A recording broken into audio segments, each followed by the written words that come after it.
Hello everyone and welcome to Turn 1 Sol Ring. So you're building a Slimefoot commander deck? You must be one fun guy. My So You're Building series is where I take a look at a commander and help players who are looking to play that commander or help them improve their deck. This is not a full-fledged deck tech, merely just getting you started in the right direction. Slimefoot the Stowaway is a really versatile commander, which isn't too apparent when you initially look at him. However, he can be used to make a Sapperling Swarm deck, an Aristocrats deck, or a combination of the two.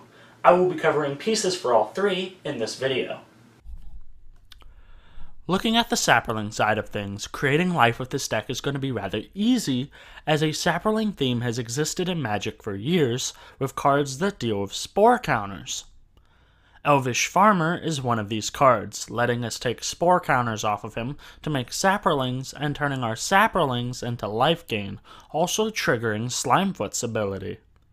Other cards that work with this are Thallid Shell Dweller, who will churn out Sapperlings for us rather quickly, Thallid, who can be a turn 1 play for us, getting the Sapperling making going right out of the gate, Vitaspore Thallid, who allows us to trade in Sapperlings to give things haste, Savage Thallid, whose ability lets us use Sapperlings to keep our Sapperling makers still alive, and Thallid Germinator, who lets us trade Sapperlings in for pumping up our creatures.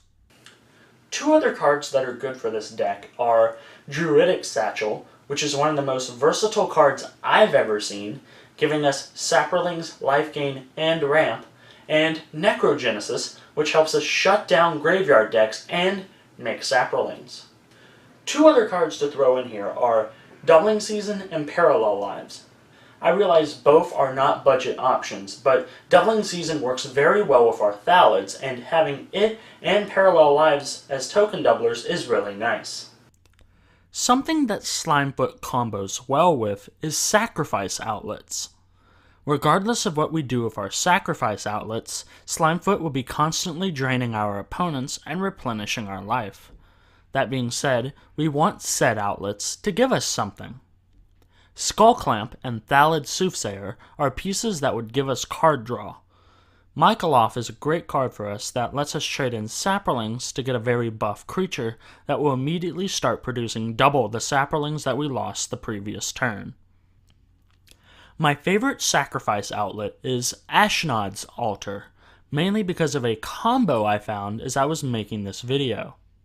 Combine the altar with Necrogenesis to torch graveyard decks, as sacrificing a Sapperling to the altar gives us 2 mana, and then using it to get rid of a creature in someone's graveyard to get us a Sapperling, and then repeat, draining our opponents for each creature we remove, and keeping it going for as long as there are creatures and graveyards.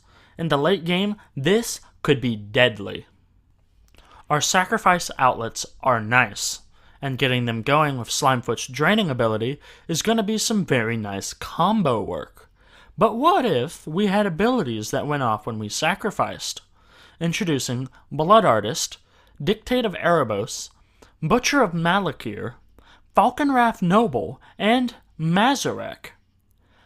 Blood Artist and Falconwrath Noble let us get an additional draining ability, and Dictate of Erebos and Butcher of Malakir make sure that when we lose a Sapperling, our opponents are going to hopefully be losing more than a 1/1 token.